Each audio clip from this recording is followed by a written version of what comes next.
pride and joys. When we first bought the inn in 2014, it just had evergreens, big arborvitae, and they were so ugly. So we hired this guy and said, we want native Cape Cod plantings in this bed, and then we have another big bed and a smaller bed right there. And so he came in and he put decorative grasses and stuff like that, and there was no pops of color. It was just bland. So hired another guy who since passed last year, and he came in and he did what we wanted. Now everything was cut down this year because our honeysuckle had reached the second story windows and we were becoming an aviary. So all these cars were getting bird poop on them. There was probably a dozen nests in there, different starlings, robins, blue jays, all much like the rest of Provincetown, all living together in harmony. In harmony, exactly. So now this is about ready to pop. My creme de la creme are these two hydrangeas. These, I think the common name are dinner plate, and the flower. No, these are hibiscus, not hydrangeas. Do you want to do it again? Hibiscus. Hibiscus. These are high. And they're dinner plate. And you know what? I think on second thought you are right. I'm not right. Because, yeah, you're right. But these are dinner plate hibiscus, and they are gorgeous. The only thing is, they only last for a day. So we actually have to deadhead them twice a day. The laundress deadheads them in the morning, and then our maintenance guy deadheads them in the evening. And they're huge. And then our honeysuckle was cut down to 2 feet, and that was last fall. And now look at it. Look at it.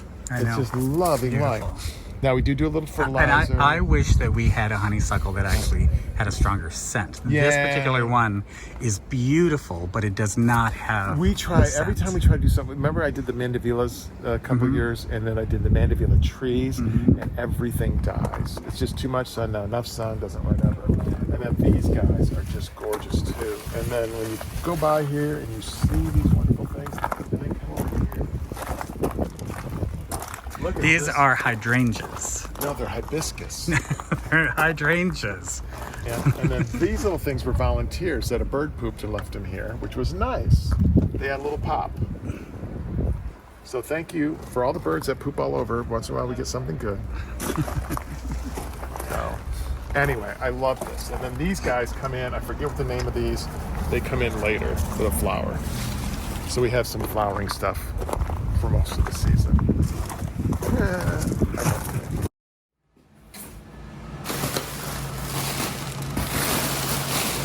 Probably your lids.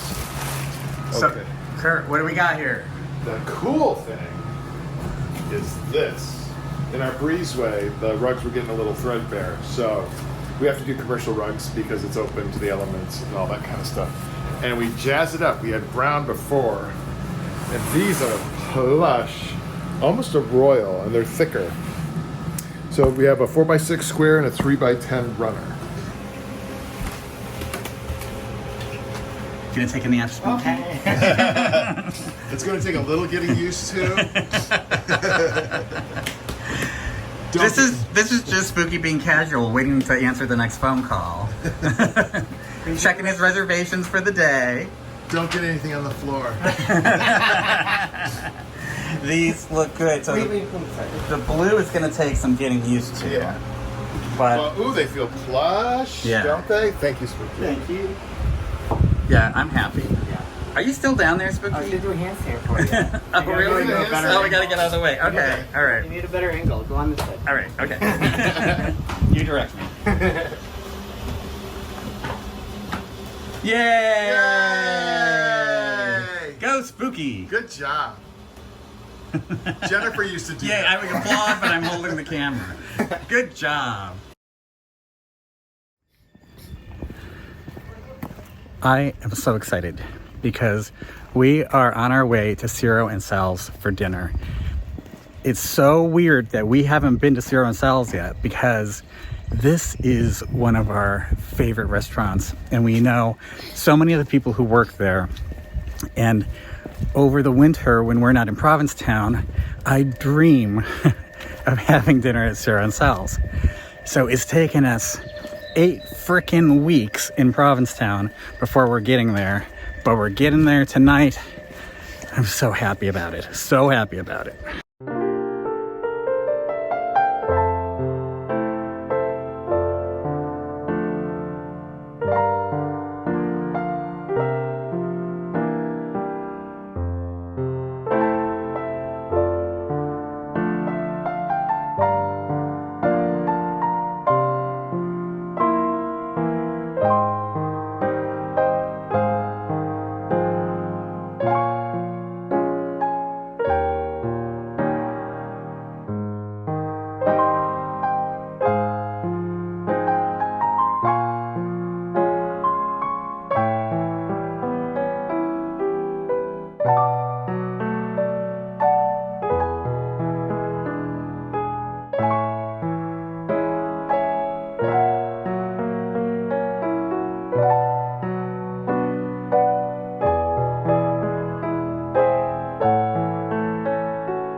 There is always a new thing that pops up. We've done this for 11 years, and John just called me to the front office to check with me because something completely new, a completely new scenario has come up that a guest has thought of. This is a guest who was booked to arrive tomorrow for one night. They booked through Airbnb. They didn't book directly with us. They want to cancel their night. And so we said, sorry to hear that. You booked through Airbnb, so you have to go to Airbnb to cancel. And she came back to us and said, I thought that I could move it to another date. And so I gotta say, when that sort of thing happens, I question myself. Are we putting something out there that makes people think that? Even though in 11 years, this has never happened before. This is a new one.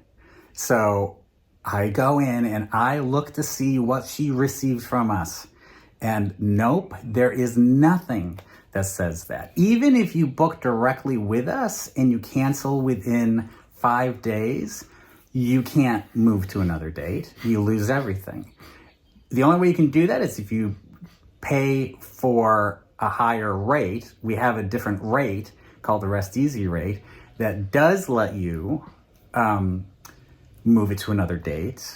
But not only did she not pay that higher rate or choose the Rest Easy rate, She didn't even book through us. She booked through Airbnb, which doesn't offer anything like that. There's ways you can book a room, especially in this small town, so we should explain it. You can go through an OTA, which is an online travel agent.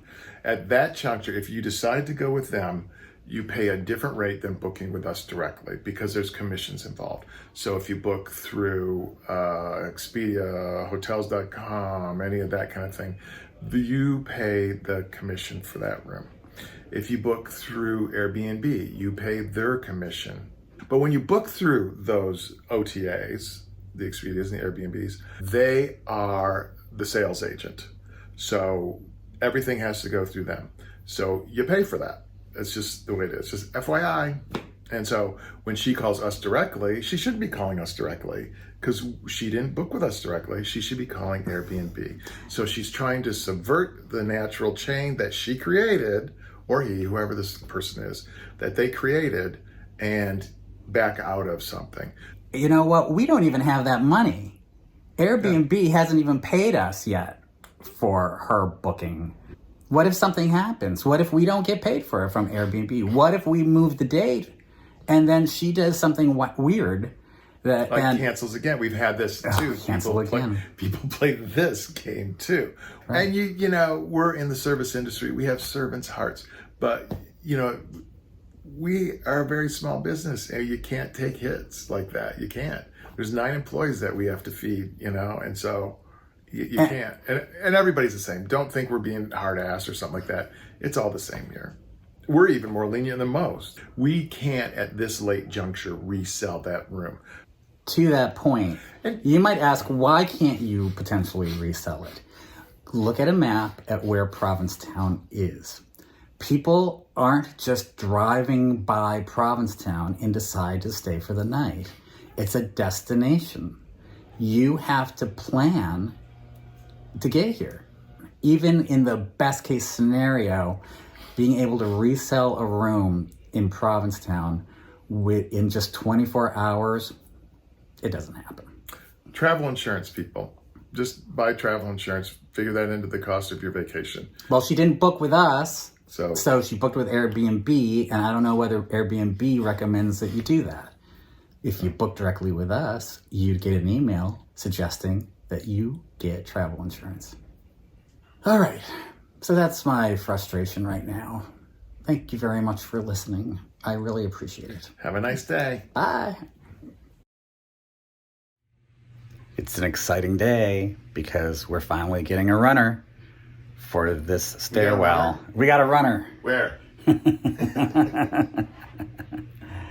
So this is an old antique staircase, and this is typical. You see how, I don't know if you can really tell, but look how shallow these steps are.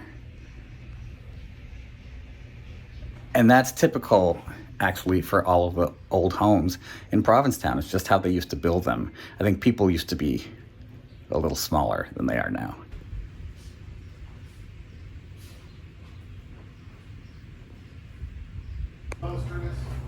And this is it. Completed. Good. How are you, Jason? And they gave us all of these little carpets for freebies. And I don't know what to do with them. So it's just hanging out here for now. But yeah, so happy to finally have a carpet back on here. I can't believe, though, I've got to talk about cost because that's what I do. $2,200. Can you believe it's that much money? Jeez. I know. Who did it? Taylor Swift? Yeah. That's my Honestly, go-to. it's ridiculous. We were going to use the same carpet at Charm, and we paid, I think, $5,700, whatever, a long time ago now. It was almost $12,000 now to do that same carpet. Jeez. More than twice. Oh my God. I know.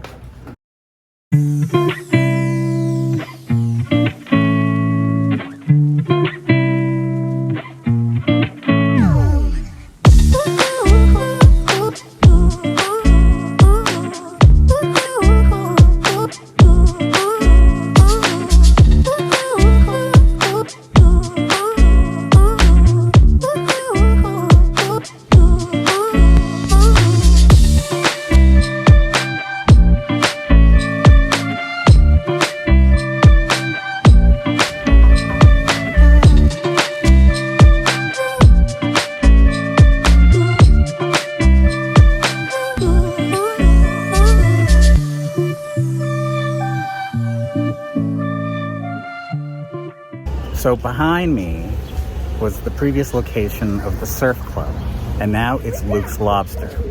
Now, this is a wee bit controversial in town. There are Luke Lobster's locations. That's hard to say. There are Luke Lobster locations. Say, there are, and I'll go Luke Lobster location. Okay. There are Luke Lobster locations. in many places. It's a chain.